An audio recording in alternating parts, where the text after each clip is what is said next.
નવસારીના વાંસદામાં ભાજપ પ્રદેશ પ્રમુખ જગદીશ વિશ્વકર્માની વિશેષ ઉપસ્થિતિમાં વિજય સંકલ્પ સભાનું આયોજન કરાયું।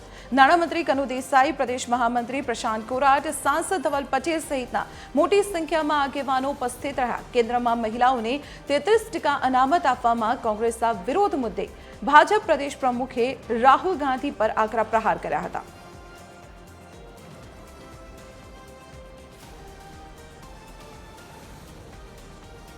चार फेरा भर्या होत तो कदाच एमने खबर होत કે લગ્નના 7 ફેરાની અંદર સમાજના કેટલા બંધનો છે, સમાજના કેટલા સંસ્કારો છે, આ 7 ફેરા ભર્યા હોય એને ખબર હોય।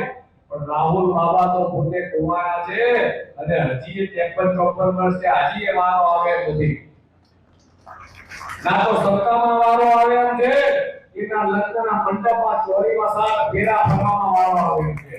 મારી માતાઓ બહેનોએ સંકલ્પ લીધો છે કે આવનારી 26મી તારીખે જ્યારે ચૂંટણી છે અને 28મી તારીખે કાઉન્ટિંગ છે ત્યારે વાંસદા તાલુકામાં પણ 28માંથી 28 તાલુકા પંચાયત અને 7માંથી 7 જિલ્લા પંચાયત ભારતીય જનતા પાર્ટીના નામે કરવાની છે। અને એમાં પણ પૂરા ગુજરાતભરમાં જે 10,000 જેટલી સીટો છે, મહાનગરપાલિકા, નગરપાલિકા, જિલ્લા પંચાયત અને તાલુકા પંચાયત, એમાં ચૂંટણી પહેલા જ ભારતીય જનતા પાર્ટીના 700થી વધારે ઉમેદવારો આપણા બિનહરીફ થયા છે। એ રીતે નવસારી જિલ્લામાં પણ 58 જેટલા ઉમેદવારો બિનહરીફ આપણા નવસારી જિલ્લામાં થયા છે।